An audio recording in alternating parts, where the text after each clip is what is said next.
el Centro Regional Universitario de Colón, Facultad de Derecho y Ciencias Políticas, para la Escuela del Derecho, el facilitador José Manuel Martínez, en la asignatura Historia de las Relaciones de Panamá con los Estados Unidos, parte 2, tema que titulé Acontecimientos históricos que cimentaron la soberanía de Panamá.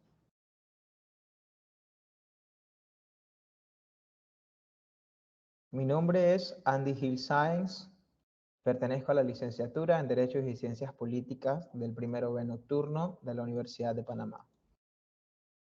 Los acontecimientos históricos que fundamentaron la soberanía de Panamá forma parte de aquella extensa biografía de eventos que han marcado la gran nación que hoy conocemos, Panamá. Los planteamientos que vamos a estar desarrollando a continuación son el Tratado Philos-Hines, rechazo y reacción, Tratado Ramón Eisenhower, Operación Soberanía y Siembra de Banderas. Tratado Tax-Kissinger, Declaración de Contadora, Tratado de Montería, Países no alineados, referencia del Tratado Torrijos-Carter, la referencia literaria y real de Lester Leon Graves, Origen y Evolución de los Soneitas, áreas ocupadas por los Estados Unidos, etapa de la reversión del Canal de Panamá, los eventos históricos del 20 de diciembre de 1989, y la expresión del general Omar Torrijos, que siempre estaremos bajo el paraguas del Pentágono.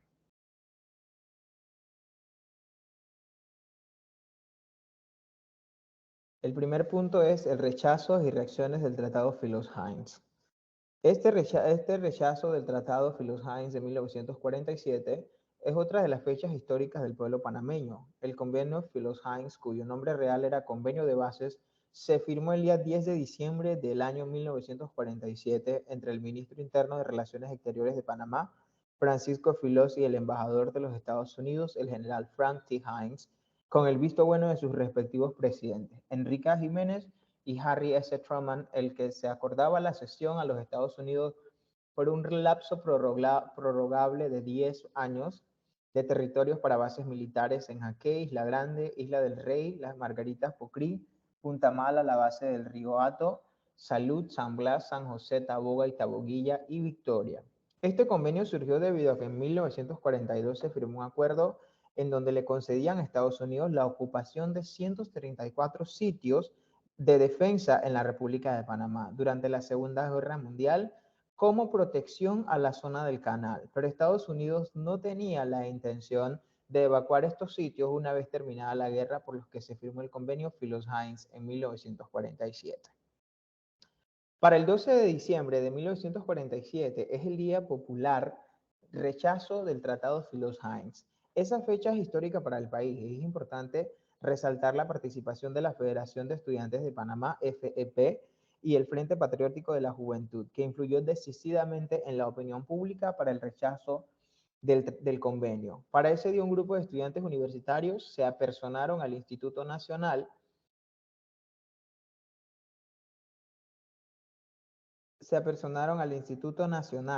para combinar y organizar la acción con el secretario general de la Asociación Federal del Instituto Nacional.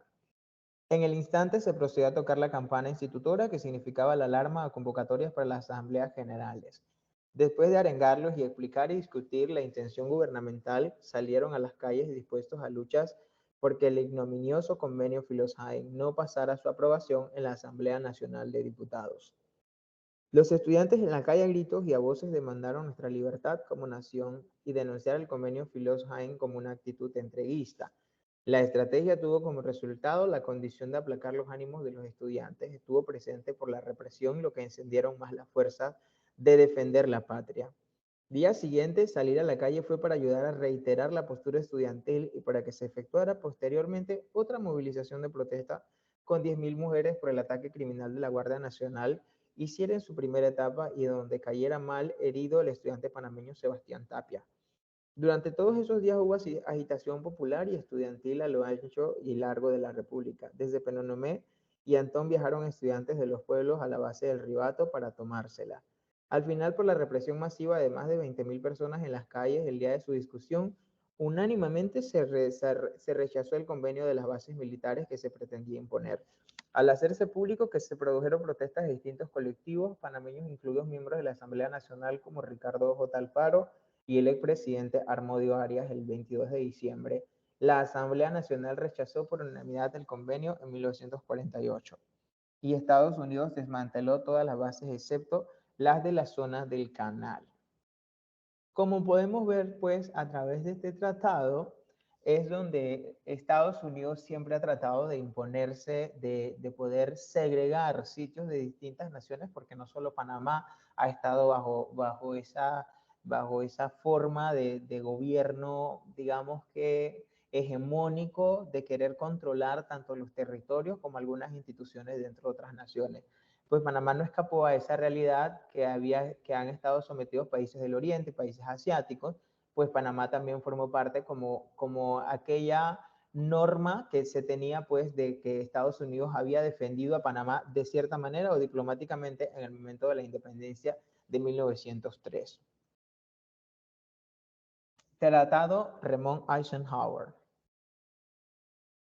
Contenido el tratado, se le entregarían terrenos a edificios de Panamá, así como las tierras de Paitilla y la estación del ferrocarril. En el aspecto social, se asumía que el compromiso de establecer condiciones laborales igualitarias en la zona del canal. El Tratado Eisenhower-Ramon abordó los temas económicos relacionados con el estatus de los ciudadanos estadounidenses de la zona del canal, fuente de constante irritación para los panameños, quienes consideraban la zona como un enclave colonial. Por medio de este tratado, nuestra república logró desde entonces y hasta la reiterada norteamericana el poder cobrarle impuestos sobre sus ingresos a los empleados panameños en la antigua zona canalera. Las ventajas fiscales que obtuvo este tratado: la anualidad del canal aumentó de $430,000 a $1,930,000. La eliminación del Gold Roll y el Silver Roll, es decir, igualdad de salario, que no existiera ningún tipo de diferencia en cuanto al salario y oportunidades, tanto para los ciudadanos norteamericanos como los panameños. Las negociaciones para este nuevo tratado entre Panamá y Estados Unidos comenzaron en 1953 y terminaron 2 años más tarde, después de que José Antonio Ramón fuese asesinado. Llevó el nombre de Mutuo Entendimiento y Cooperación entre la República de Panamá y Estados Unidos. Este nuevo tratado en realidad puso más énfasis en conseguir mejoras, mejoras, sobre todo las económicas y de índole económica, tales como la siempre ofendida soberanía nacional, aun cuando el profesor Justino de Convex, en su obra Historia de las relaciones entre Panamá y Estados Unidos, dice que el pueblo, con gran ingenio de una astucia ya premeditada, pues porque entonces la ciudadanía ya empezaba a notar las diferencias que se hacían de la ciudadanía estadounidense y las excepciones que tenían para ellos y que no tenían para los ciudadanos panameños. Entonces el pueblo empezó a llamar este tratado el Tratado de Carne y Cerveza por las ventajas que según muchos con el nuevo convenio consiguieron. Nuestra república logró desde entonces y hasta la retirada norteamericana el poder cobrarle impuestos sobre sus ingresos a los panameños en la antigua zona canalera. En teoría se establecía que los trabajadores panameños tuviesen iguales ingresos y oportunidades con respecto a la de los estadounidenses. Panamá recobró las tierras de lo que se conoce como Punta Paitilla y que estaba bajo jurisdicción de Estados Unidos, con lo cual se han enriquecido unos cuantos y no muy allegados por ningún lado de los ciudadanos bajos ingresos de Panamá. Fue por medio de este tratado que se aseguró la construcción de lo que hoy es el Puente de las Américas y que no costó tanto como el del Centenario actualmente. Por medio del tratado en cuestión, que como se ve no fue mucho lo que nos brindó, también los comerciantes criollos pudieron vender a los barcos que por entonces transitaban el Canal de Panamá. Estados Unidos también se comprometió a construir ese bello parque conocido como Nayansi y que está frente a la antigua embajada de los Estados Unidos y se sabe pues que es la sede diplomática de esa nación. Más cemento y dinero en ese espacio para los comerciantes de costumbre no les caería muy mal en ese aspecto. Pues aquí observamos las distintas portadas de los periódicos que se articulaban aquel convenio. Y aquí pues entonces resaltan los artículos importantes, que era que se elimina el artículo 1 por el cual Estados Unidos garantizaba la independencia de Panamá y debía renunciar a las concesiones. Se aumenta la anualidad del canal, los funcionarios del canal podrán comprarla en la zona del canal y se elimina la intervención de Estados Unidos en Panamá para restablecer el orden público. Pues aquí vemos algunas fotografías históricas de lo que compende la historia nacional. La Operación Soberanía, siembra de banderas y los eventos del 9 de enero de 1964. En abril de 1958, la Federación de Estudiantes de Panamá le exigió al presidente de Panamá, Ernesto de la Guardia, adoptara medidas enérgicas respecto a los incumplimientos de acuerdo con Estados Unidos en referencia al tema del canal. Se hablaba de actuar imitando la nacionalización del canal de Suez en Egipto. Sea como fuere, Panamá aún mantenía vigentes las reivindicaciones presentadas en ocasión de la negociación del tratado, Ramón Eisenhower. De los Estados Unidos no habrían atendido sobre todo lo referente al enarbolamiento de la bandera panameña en la zona del Canal de Panamá. Un grupo de estudiantes universitarios panameños dirigidos por Carlos Arellano Lennox y organizados por la Unión de Estudiantes Universitarios de Panamá dispuso el 2 de mayo de 1958 de sembrar 75 banderas panameñas de manera pacífica, cívica y silenciosa, a la misma hora y en distintos puntos claves de la zona del Canal de Panamá, principalmente en el área cercana al edificio de administración del canal, que fueron recogidas inmediatamente por la policía zoneíta y devueltas al gobierno de Panamá. Para el 3 de noviembre de 1959 se realizó la siembra de banderas liderada por el diputado Aquilino Boyd y el doctor Ernesto Castillero Pimentel, profesor de la Universidad de Panamá, en la que el pueblo panameño era invitado de manera pacífica a entrar a la zona del canal y portando la bandera como acto de reafirmación de soberanía. Al principio la protesta fue pacífica, pero cuando el gobierno de la zona ordenó prohibir la entrada de manifestantes, se produjo una violenta represión y hasta la vejación de una bandera panameña por parte de algunos de los policías norteamericanos. Esto alteró los ánimos de los panameños hasta el punto que se tuvo que movilizar un destacamento del ejército norteamericano. Hubo personas heridas de ambas partes. Después de esta lucha popular y diplomática del gobierno de Panamá y su pueblo, el 17 de septiembre de 1960, el presidente estadounidense Dwight D. Eisenhower reconoció que la bandera panameña debía ser izada junto a la bandera estadounidense. Y se iniciaron así negociaciones que se consumaron con el acuerdo Sherry-Kennedy en 1962, que concedieron más libertades sociales y económicas a los panameños dentro de la zona del canal. Con este acuerdo se creó una comisión bipartita que se resolvería el asunto de la bandera. Sobria y firme protesta de Panamá por los hechos acaecidos en la zona del canal, como mencionamos en la etapa anterior. Aquí vemos pues que habían gráficas periodísticas resaltando los acontecimientos que, como mencioné al comienzo del video, forman parte de la soberanía de nuestro Panamá. Eisenhower contra el Plan Internacional del Canal. Como observamos, y es un titular bastante claro, pues allí se demuestra que los Estados Unidos siempre ha tenido, como dijimos, que ese querer un control totalitario sobre distintas naciones en distintos puntos estratégicos, ya sea por su economía o por sus tratados geopolíticos. La Operación Soberanía fue el inicio de otras gestas patrióticas que consiguieron sembrar la bandera panameña en la zona del canal el 3 y el 4 de noviembre de 1959 y el 9 de enero de 1964. Producto de estas luchas se acuñaron las frases "el que siembra bandera cosecha soberanía" y "un solo territorio, una sola bandera". Operación Soberanía fue un hecho acontecido el 2 de mayo de 1958 en la zona del Canal de Panamá, en donde un grupo aproximado de 75 jóvenes universitarios, en una operación clandestina y secreta, sorprendieron a las autoridades estadounidenses que administraban el Canal de Panamá y sembraron en varios lugares simbólicos la bandera panameña. Siembra de banderas por Ernesto J. Castillero Pimentel. Fue organizada y se invitó al pueblo panameño a marchar de una forma pacífica a la zona del canal portando la bandera como un acto de reafirmación de la soberanía de Panamá. 9 de enero de 1964. El 9 de enero de 1964 es la memoria histórica de la nacionalidad panameña. Algunos historiadores panameños proponen que la verdadera independencia de Panamá se realiza el 9 de enero y no el 3 de noviembre, a pesar de que defendiendo la tesis de que el 9 de enero es fecha estelar en el calendario de nuestra nacionalidad. No debemos denigrar el 3 de noviembre de 1903 ni el 28 de noviembre de 1821, o cualesquiera otras fechas primeras del recorrido histórico de la nación panameña. porque cada una tiene sus logros y sus fracasos, sus héroes y villanos, y según las circunstancias, además abren caminos a los acontecimientos que han ido cambiando de manera política, cultural y económica nuestra nación. Con intención de lograr alguna coherencia lógica en este análisis histórico, cabe preguntarse, por ejemplo, qué bandera, qué soberanía y qué zona del canal habrían reivindicado los mártires del 9 de enero de 1964, de no preexistir la República del Protectorado creado en 1903. Y cuando relacionamos las gestas de nuestra nacionalidad ampliando la escala de estudio, descubrimos el hilo conductor y la interdependencia entre ellas. Así, el 9 de enero de 1964 no puede disasociarse del 3 de noviembre del 903, porque son eslabones de una misma cadena de sucesos históricos. El 9 de enero es un suceso estelar y un parteaguas en la historia nacional. El 9 de enero ocupa un sitio encumbrado en el mapa de la nacionalidad, una especie de hito en el recorrido histórico de las reivindicaciones nacionalistas de Panamá. La Operación Soberanía del 12 de mayo del 58 y la Marcha Patriótica del 3 de noviembre del 59, por ejemplo, son piezas estructuralmente vinculadas al 9 de enero.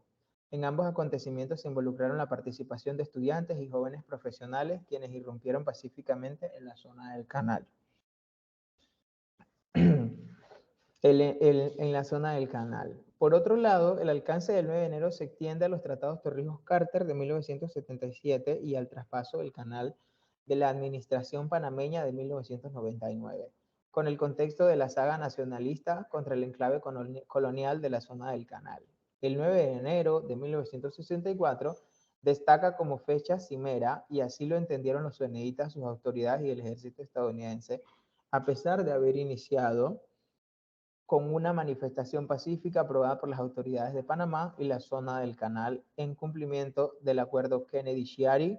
El lenguaje simbólico de las banderas se tradujo en discursos de soberanía territorial igualmente poderoso para panameños y soneitas, que desató la agresión armada del enclave colonial estadounidense en Panamá ese 9 de enero. La gesta del 9 de enero de 1964, sumada a los movimientos nacionalistas que le antecedieron, consolidó ese proceso por la soberanía con coherencia y continuidad histórica, trascendiendo los hechos mismos, para convertirse en narrativa símbolo de la soberanía nacional de Panamá, provocando a mediano plazo resultados asombrosos con el Tratado Torrijos-Carter, la unificación territorial de Panamá y la nacionalización del canal y la descolonización del territorio del Estado panameño. En este proceso, los panameños debemos reconocer la justicia del expresidente Kennedy al formalizar el convenio que permitía izar la bandera panameña en la zona del canal junto a la estadounidense. Solicitud que sus antecesores rechazaron consistentemente a los panameños, y finalmente al presidente Carter, quien dedicó todo su empeño en cristalizar el nuevo Tratado del Canal en un contexto de justicia histórica jamás alcanzado entre Panamá y Estados Unidos. Ese 9 de enero genera discursos contradictorios. Como relato inmediatamente a los acontecimientos del 9 de enero, se desataron versiones de descalificación del movimiento estudiantil por los medios de comunicación estadounidense y la derecha panameña, que se trataba de revolucionarios comunistas, lo que en tiempo de Guerra Fría justificaba una agresión armada para sofocar el alzamiento revolucionario. Desde este concepto sobre los acontecimientos o gestas patrióticas individualistas o socialistas de distintos grupos que formaron así una cadena, como mencionamos en el documento, eh, llega así, entonces se traza una línea de tiempo de distintos eventos que forman o se destacan el realce de las luchas socialistas para conseguir soberanía, para conseguir liberación de la hegemonía magnánima que acostumbra a, como mencionamos, a tergiversar los acontecimientos históricos donde hay un villano o donde hay una víctima. Y pues allí lo estamos viendo, que los medios estadounidenses hicieron un amarillismo de las luchas socialistas de nuestro país.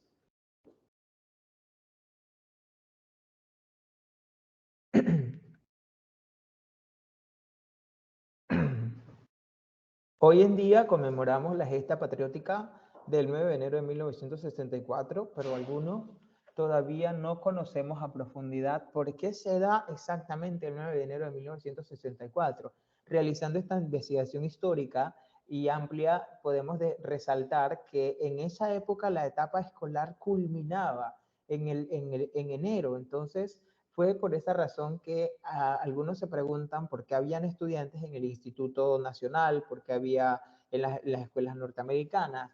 Es debido a que en esa época el calendario lectivo estaba establecido ya para los meses de enero, era el culmen de la etapa educativa, como dato histórico. El Tratado Taft-Kissinger, sus negociaciones, el rechazo de los proyectos.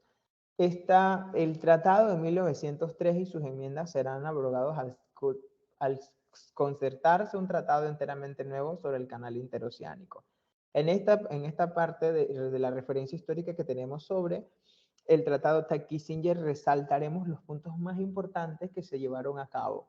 Se afirmó en la ciudad de Panamá la declaración de los 8 puntos entre el canciller Juan Antonio Taft y el secretario de Estado Henry Kissinger. Y esta declaración conjunta, conocida como Taft-Kissinger, establecía los principios básicos de la nueva relación contractual. Entre ellos se destacan se eliminará el concepto de perpetuidad del nuevo contrato relativo al canal de las esclusas, tendrá una fecha de terminación fija. La terminación de la jurisdicción de Estados Unidos de América en territorio panameño se hará prontamente de acuerdo con los términos especificados en el nuevo tratado, y el territorio panameño en el cual se haya situado el canal será devuelto a la jurisdicción de la República de Panamá.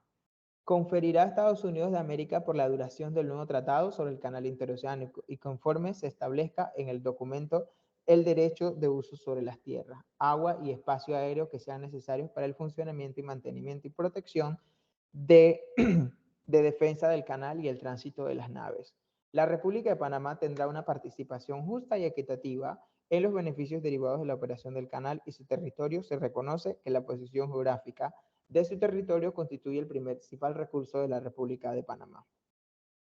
La República de Panamá participará en la administración del canal de conformidad con un procedimiento que habrá de ser acordado. En el tratado también se estipulará que este convenio de la República de Panamá asumirá la total responsabilidad por el funcionamiento del canal y la terminación del tratado.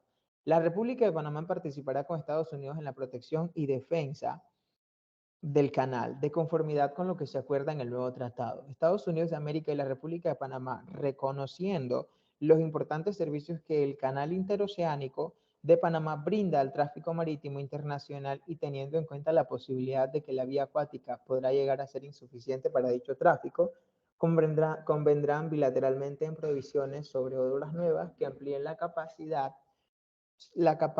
del canal. Esas previsiones se incorporarán en el nuevo tratado de acuerdo a los conceptos establecidos. La declaración de contadora se realiza el 24 de marzo de 1975 y se suscribió la llamada Acta de Contadora, producto de una labor continuada de los presidentes Alfonso López Michelsen de Colombia, Daniel Oduber de Costa Rica y Carlos Andrés Pérez de Venezuela, quienes con Omar Torrijos habían constituido el primer grupo de contadora para facilitar las negociaciones. Se trataba de gobiernos progresistas de países vecinos y solidarios con la causa de Panamá, pero en el caso colombiano a los elementos anteriores se agregaba la circunstancia de que Colombia tenía derechos consagrados por el Tratado Urrutia-Thompson, los cuales debía conservar al lado de sectores norteamericanos. El asunto para Colombia era como para mantener sus derechos, como apoyar la justa demanda panameña y al mismo tiempo no ser ni aparecer como el impedimento para que la negociación avanzara. Muchas de las gestiones del grupo se realizaron en Bogotá y en muchas ocasiones el presidente Torrijos obtuvo los consejos y el apoyo del presidente López Michelsen.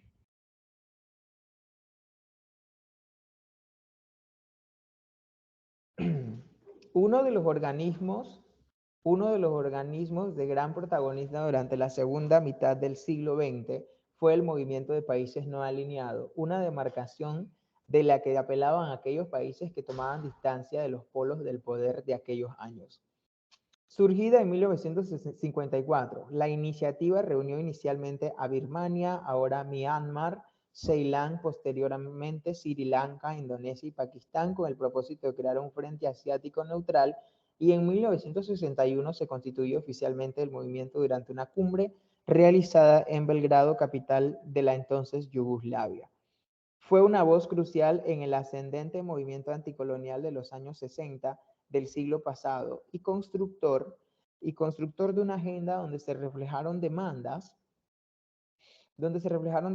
y aspiraciones justas de pueblos casi anónimos en el rejuego internacional dominado por las potencias, como en el caso concreto de Panamá, cuya batalla por el rescate de su soberanía se dejó sentir en la quinta y sexta cumbre de los no alineados realizados en Colombo, Sri Lanka y en La Habana, Cuba. En ambas estuvo presente el entonces jefe de gobierno de Panamá, el general Omar Torrijos. En los no alineados también encontró eco la lucha africana contra la dominación belga, portuguesa, francesa y alemana, la batalla de pueblos como Vietnam o la lucha contra la inmoral práctica racista del apartheid africano. La importancia y vigencia del movimiento radican en que el hecho de que porque por primera vez en la historia los países industrializados tuvieron un interlocutor del mundo en desarrollo. Hoy pareciera, sin embargo, que esos espacios de debate y lucha carecieran de agenda en aquellas naciones que están en la órbita de las grandes potencias, cediendo a 4 o 5 estados la suerte de centenares de naciones. Es como si la mayoría de los países del planeta hubiesen convenido tácitamente en dejar en manos de las potencias la suerte del mundo. Cada vez más secuestrados por los poderes desde Washington, Londres o Moscú, se sigue dictando una agenda planetaria que parece ahorcarnos al juicio final con onerosos precios para el petróleo, incremento en el costo de los alimentos rumbo de las cadenas de suministro, tasas de intereses, políticas alimenticias y hasta pandemias. En esta parte podemos mencionar que prácticamente la historia está repetida década tras década. Hoy en día, China, Rusia, los países árabes y Estados Unidos, ya incluyendo a los países árabes, que han llegado a un nivel de subdesarrollo, a estar prácticamente desarrollados y de cierta manera, han ido contribuyendo a los demás pueblos que, como se dicen aquí, pueblos que eran prácticamente anónimos y que hablaban contra las grandes potencias, han logrado subrayar algunos puntos importantes en beneficio de las grandes potencias. Sin embargo, la hegemonía de poder ha logrado controlar a través de la bandera de las Naciones Unidas, ha logrado reunir ciertas cláusulas para poder allí atar tanto la independencia, la libertad y así poder tener el control mayoritario sobre las demás capitales del mundo. Porque es el grupo de las Naciones Unidas, a pesar de que sea dirigido sea un conglomerado de distintos países y distintos gobernantes, siempre la ejecución de un artículo, de una ley, de una promoción, de una nueva política global, siempre hace referencia solamente para los países desarrollados. Se toman en cuenta los planes para desarrollarlos en países subdesarrollados, más no con las políticas de los países subdesarrollados. Se hace el enfoque primordialmente desde políticas de países en avance total tecnológico, educativo, económico y, por así decirlo, el control de las materias primas. Pues aquí entonces vamos a pasar a ver la parte de la historia de Lester Leon Graves, cuya parte de nuestra historia es lo que nosotros podemos mencionar sobre el racismo en nuestro país. Aquí podemos mencionar que fue el nombre que se llevó a su tumba casi el 25 de marzo del 2015. Lo susurró en sueños ocultándoselo a su familia, amigos y a la policía canalera. No reveló incluso cuando el juez Von Gardner dictó sentencia y después de que fuera acusado de violar a una mujer sonidita de tez blanca y ojos azules. Él, un moreno de ascendencia jamaicana que venía de la ciudad del imperfecto mundo que se encontraba más allá del jardín del Edén, que los norteamericanos habían delimitado meticulosamente en las riberas del canal.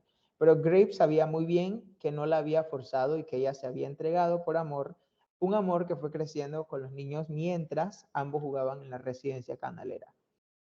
El escritor Joaquín Beleño también conocía la verdad que tal violación nunca tuvo lugar, que la gringa se le había entregado por voluntad propia, porque como aseguró Graves durante el juicio, ustedes los gringos tienen la sangre fría y nosotros los negros la sangre caliente. Vaya expresión en una época donde prácticamente la sociedad denigraba mucho a las personas de color. En la edición del 2 de abril de 1946, la Estrella de Panamá recogió el incidente de su primera plana.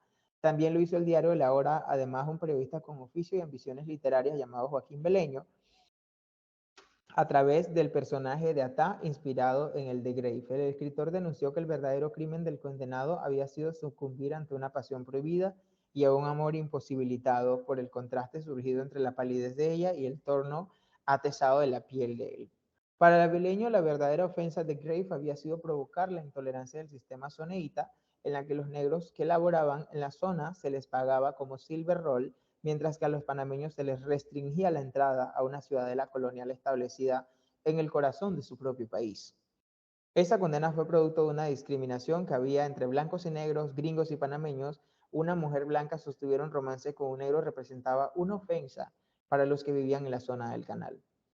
Su muerte casi pasó desapercibida por los medios de comunicación, a pesar de que décadas atrás, la diputada Thelma King había liderado un movimiento que tenía como objetivo lograr su liberación de la cárcel, hecho que ocurrió finalmente en 1961.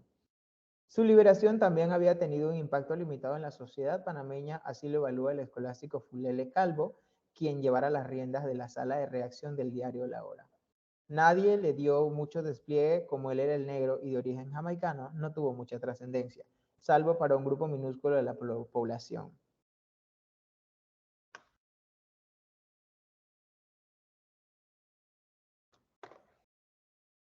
El ex canciller Aquilino E. Boyd hizo representación del caso Grave en 1959, las cuales fueron reiteradas por su sucesor, el licenciado Miguel J. Moreno Jr., en 1959.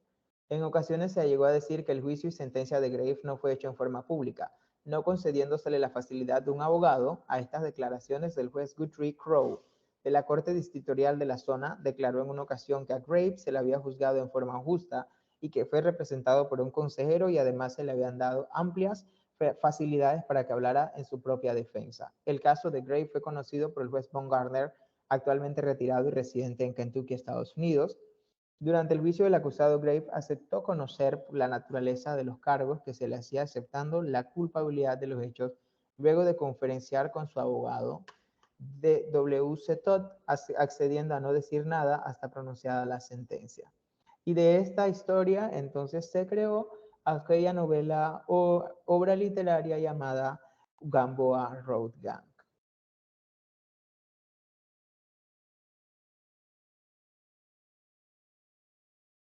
La evolución y el origen histórico de los Sonians.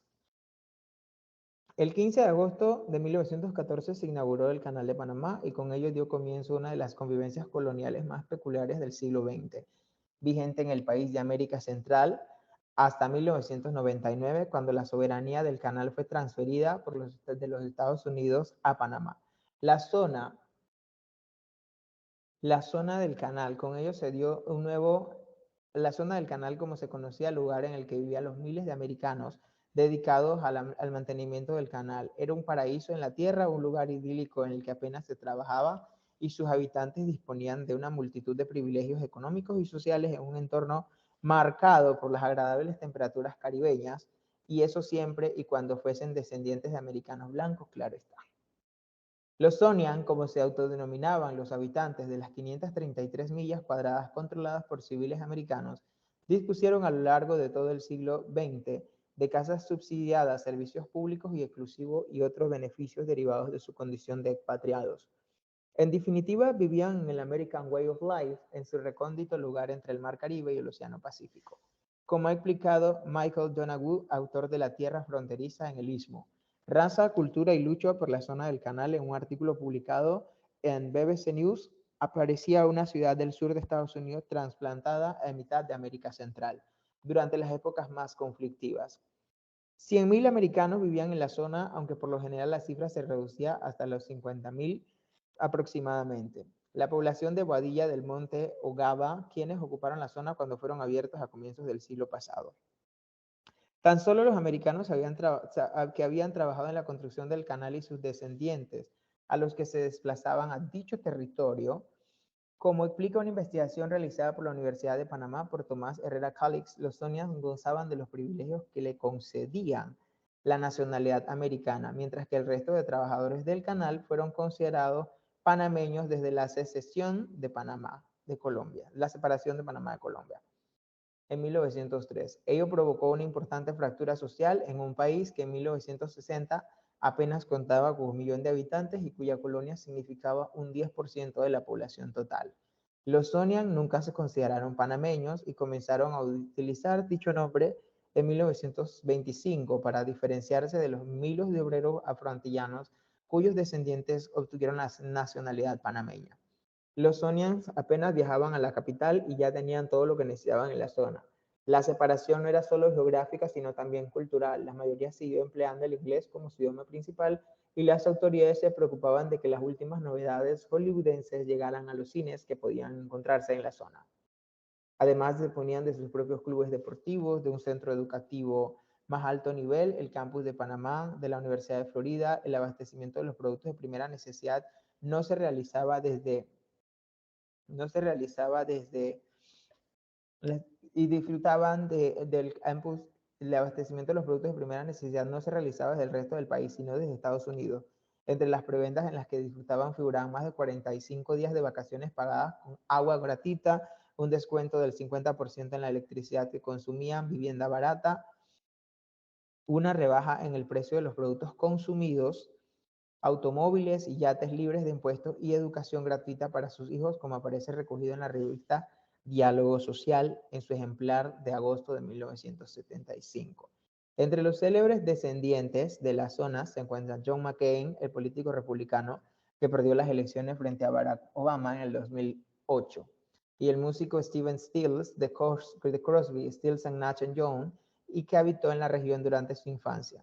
Uno de los chistes más habituales en la zona, como explica la nativa Jill Bainey en el artículo de BBC News, era el siguiente: ¿cuántos Sonians se necesitan para cambiar una bombilla?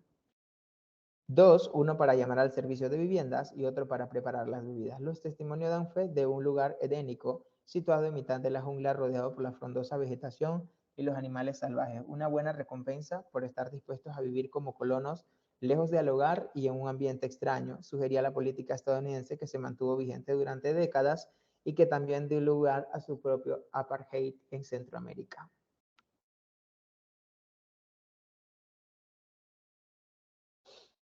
La etapa de la reversión del canal. Pues aquí observamos cierta cantidad de personas que pertenecían a la sociedad de los Sonians, su distribución demográfica y que en esa época eran los que residían en esa área dentro del canal de Panamá. También podemos hablar de las distintas bases que habían instalado, los puertos que ellos tenían, que prácticamente eran todos los que circundaban tanto el mar Caribe como el mar Pacífico, el Atlántico y toda la ribera del canal.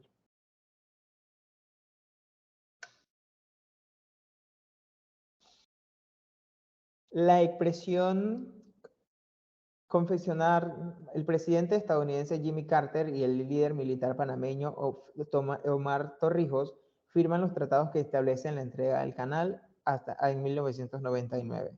Estos tratados entran en vigencia en 1979 y la zona como tal, la zona del canal como tal deja de existir. En 1981 muere el general Omar Torrijos en un accidente de aviación. Y en 1989 se da la invasión militar de Estados Unidos derrocando al dictador Manuel Antonio Noriega, acusado de narcotráfico. En 1990, Fernando Manfredo se convierte en el primer administrador panameño del canal, un puesto que hasta entonces habría sido solamente ocupado por ciudadanos estadounidenses. Para diciembre de 1999, fecha fijada para que Panamá asuma el control absoluto del canal en un artículo establecido por los tratados Torrijos-Carter de 1977. Eventos del 20 de diciembre de 1989. Pues aquí observamos la firma de los tratados Torrijos-Carter, pues y la reversión del canal a manos de los norteamericanos a las manos de la expresidenta Mireya Moscoso para esa época.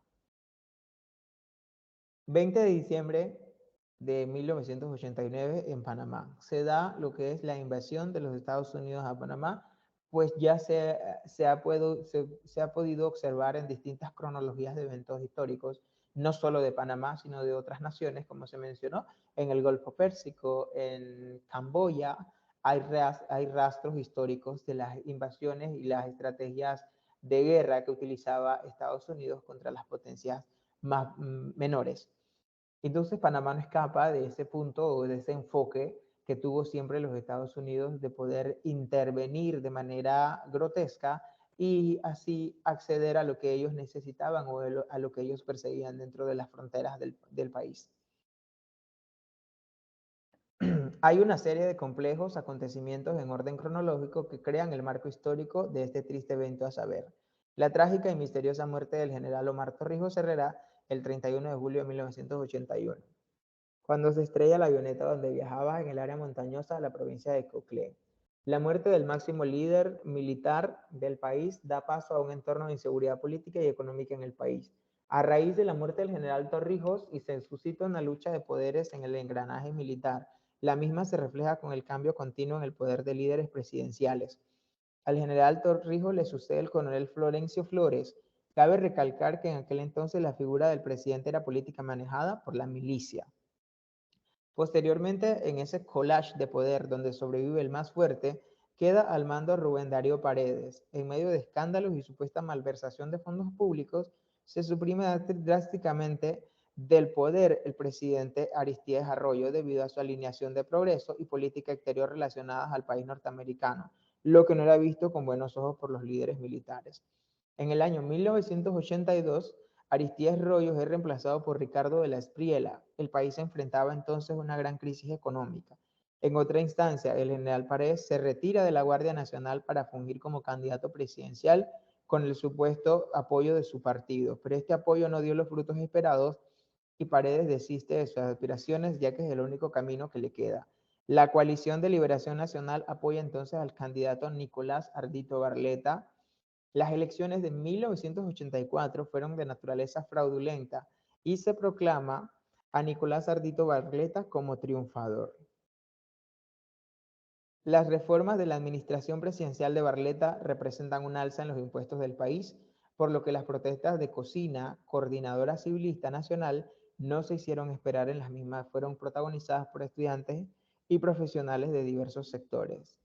En medio de ello podemos conocer uno de los casos más atroces de la forma de la milicia y la violencia impuesta sobre una nación, que es el crimen del doctor Hugo Espadafora, en el año, decapitado en el año 1985, cerca del área fronteriza costarricense.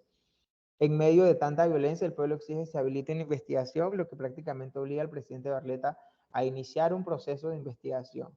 Esta situación trae nuevos cambios y el ahora nuevo cargo presidencial le corresponde a Eric Arturo del Valle. El general Manuel Antonio Noriega incrementa su poderío e ignora el acuerdo del plan Torrijos que implicaba su retiro. Una serie de abusos y situaciones en el país llevan al coronel Díaz Herrera a acusarle públicamente de ser responsable del fraude electoral del 84 y de otros sucesos nefastos aquecidos en aquel entonces. Toda esta gama de sucesos crea una fuerza denominada la Cruzada Civilista, conformada por partidos de oposición, estudiantes, iglesias y organizaciones.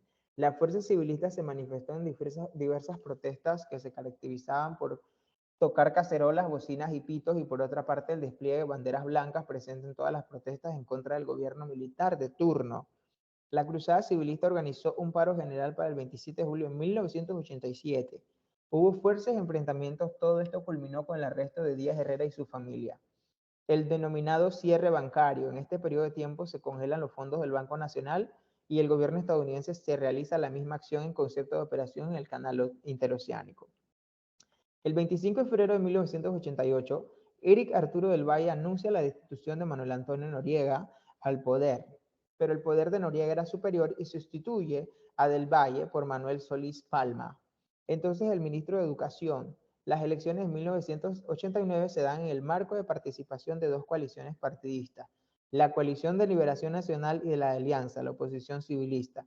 El gobierno de turno anula las elecciones ante el evidente triunfo de la Alianza Civilista y se dan fuertes enfrentamientos y sangrientos resultados donde la oposición lleva la peor parte. La defensa de Moisés Giroldi intenta dar un fallido golpe de Estado al gobierno militar. Ese mismo día, en horas de la tarde, el mayor Giroldi es trasladado y encarcelado junto a sus aliados. Posteriormente es ejecutado. Todo esto creó una atmósfera densa y hostil en las relaciones con Estados Unidos de América. La triste nube gris de la madrugada del 20 de diciembre de 1989, considerado por todos los antecedentes antes mencionados, se vislumbra un pueblo gris chorrillero en la madrugada del 20 de diciembre. Estados Unidos invade Panamá por medio de la operación denominada Causa Justa, un triste evento de nuestra historia que cubrió el barrio del Chorrillo de sangre inocente, de víctimas que no tenían responsabilidad del caos en el que se encontraba el país. En aquel entonces, la Fuerza Militar estadounidense desplegó 26.000 soldados, armamento militar sofisticado que fue utilizado como elemento de prácticas bélicas en nuestro suelo ismeño. Aquella desolada madrugada solo se oían gritos de terror y dolor donde pagaron justos por pecadores. El barrio del Chorrillo fue destruido y casi a su totalidad, incluyendo el cuartel central. Los batallones de la Dignidad casi no ofrecieron resistencia. También estuvo bajo ataque para suprimir al gobierno y capturar a Noriega, los cuarteles de Riohato, Tinajitas, Panamá Viejo y muchos otros fuertes de la milicia del país. La cantidad de muertes de panameños fue imprecisa, todo por un hombre con ansias de poder, miles de vidas perdidas en una historia de luto y dolor de la que casi a nadie le gusta recordar. Pues así entonces es como observamos que en medio de todo eso, la hegemonía o el excentricismo de esa hegemonía de poder superior de los norteamericanos siempre se ha demostrado con la fuerza. Siempre se ha tratado de países menores a enfrentarse a una nación magnánima que tiene control y poder y todo para poder doblegar así a una nación, tanto por tratados económicos, tratados políticos, tratados de distintas maneras, por materias primas, por alimentación, por medicina. La hegemonía del poder siempre ha tratado de doblegar a las naciones. Entonces observamos aquí que si se buscaba simplemente la manera de atrapar o de recortarle los recursos a un hombre que estaba siendo acusado de corrupción y de narcotráfico, debió de hacerse el enfoque única y exclusivamente a esas personas o a la gente que le seguía. Sin embargo, como podemos ver aquí, prácticamente se destruyó un pueblo de una nación donde no había la causa justa que ellos hablan de poder atrapar a un delincuente o de un militar que prácticamente era el punto a convertirse era al ser un dictador. Pero como observamos, pues hubieron víctimas inocentes por un solo culpable, de la cual prácticamente Estados Unidos nunca ha ofrecido a Panamá una disculpa o una manera de retribuirle las vidas, obviamente que ya no se puede, pero de una manera para digamos que reestructurar esa dignidad perdida a través de esa causa que no es tan justa como ellos mencionan. Podemos observar entonces, pasamos al punto sobre la expresión que daba el general Torrijos al momento de que se firmaban los tratados Torrijos-Carter en las esclusas de Miraflores durante el acto oficial de la transferencia del canal. Gritaron los panameños, no más gringos en Panamá, dejando claro que 85 años de dominancia habían sido más que suficientes. Construido entre 1904 y 1914 en terrenos que se apropió Norteamérica. El canal fue durante décadas una especie de símbolo de poder de Washington sobre un continente sudamericano relegado a la categoría de patio o trastienda del imperio yanqui. En Panamá se constituyó la mala afamada Escuela de las Américas, en donde durante muchos años se adiestraba tropas y expertos que posteriormente ponían fuerzas y conocimientos al servicio de las dictaduras que hicieron imposible la libertad de un buen puñado de naciones sudamericanas. De la mano y bajo la orden de las poderosas agencias estadounidenses desde Panamá, partían las fuerzas de intervención que entre los años 30 y 70 sofocaron todo atisbo de democratización de esos países del sur, cuyos pueblos se negaban a vivir bajo la tutela norteamericana.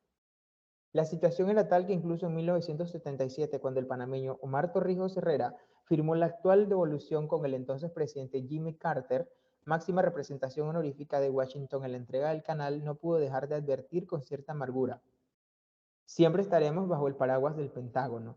Es por todo ello que la actitud un tanto fría y desentendida exhibida ahora por Washington en el momento de la sesión, ningún político de primera fila en activo estuvo presente en el acto, no hace sino corroborar la postura de una Norteamérica conservadora, incapaz de dar carta de naturaleza a la mayoría de edad del continente sudamericano.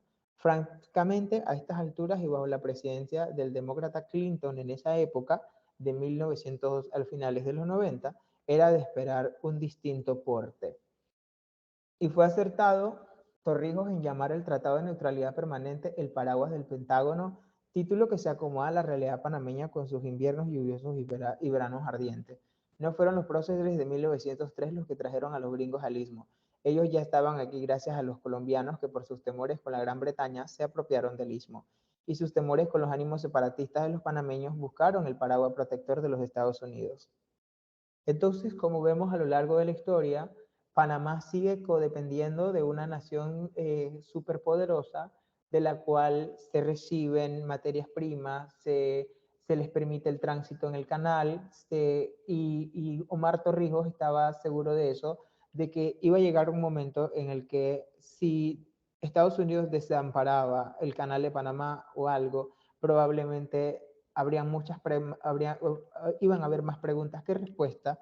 Entonces, esa expresión que él votó aquella vuelta de la firma de los tratados nos indica a nosotros históricamente que nosotros, como lo mencionó el artículo, sigue siendo Centroamérica, sigue siendo uno de los subordinados de la gran hegemonía que es Norteamérica.